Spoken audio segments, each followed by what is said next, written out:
8 tahun kasus pembunuhan dan pemerkosaan pada seorang perempuan di Cirebon bernama Vina nyaris menemui jalan buntu. 3 pelaku pembunuhan masih melenggang bebas, lari dari tanggung jawab. Keluarga korban hampir dibuat putus asa. Kemana lagi harus mencari keadilan?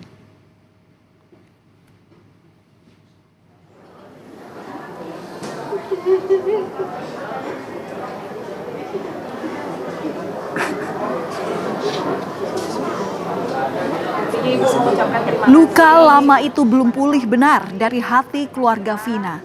Air mata sang ibunda kembali tumpah saat harus mengingat kembali peristiwa tragis yang dialami oleh sang putri.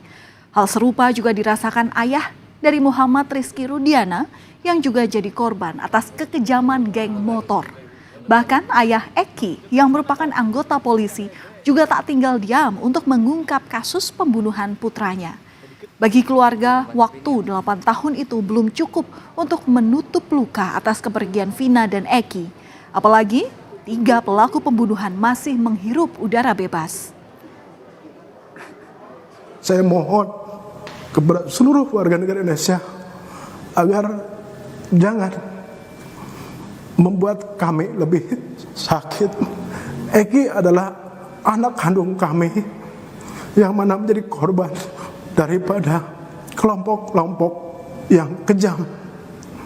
Saya tidak diam. Saya terus berupaya dan bekerja sama dengan Reskrim. Selama 8 tahun saya berupaya untuk sabar.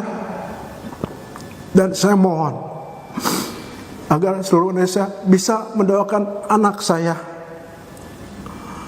supaya tenang, dan juga bisa mendoakan supaya pelakunya bisa segera terungkap. Demi mencari keadilan, keluarga Vina dari Cirebon datang ke Jakarta bertemu pengacara Hotman Paris. Keluarga meminta agar Hotman Paris membantu menyelesaikan kasus tragis yang menimpa Vina 2016 lalu. Harapannya tentu agar para pembunuh Vina ditangkap dan dihukum seadil-adilnya.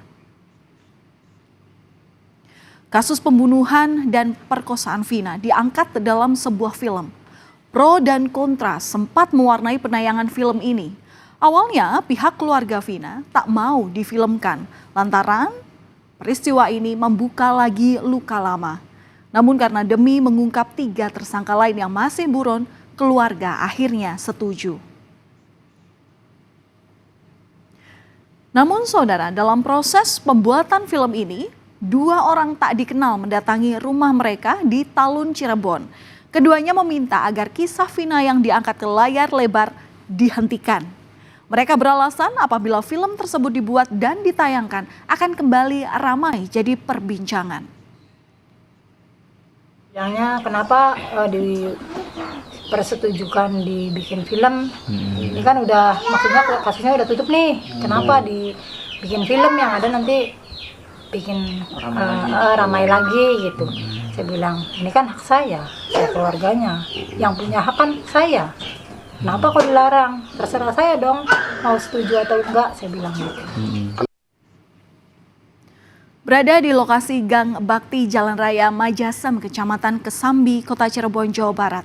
Yang inilah menjadi tempat, menjadi saksi bisu di mana mayat Vina dianiaya oleh kawanan geng motor bersama kekasihnya Eki pada 27 Agustus 2016.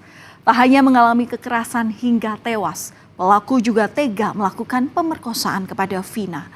Usai menganiaya, pelaku membawa kedua korban ke jembatan layang Jalan Raya Talun, Kecamatan Talun, Kabupaten Cirebon. Mereka meletakkan keduanya di aspal dengan dalih kecelakaan lalu lintas tunggal.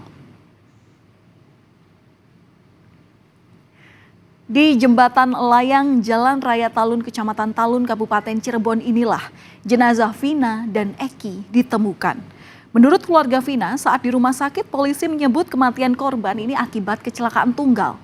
Namun 3 hari berselang, keluarga korban merasa ada yang janggal dari kematian Vina. Kejanggalan ini terlihat pada motor dan ponsel Vina yang tak ada bekas kerusakan.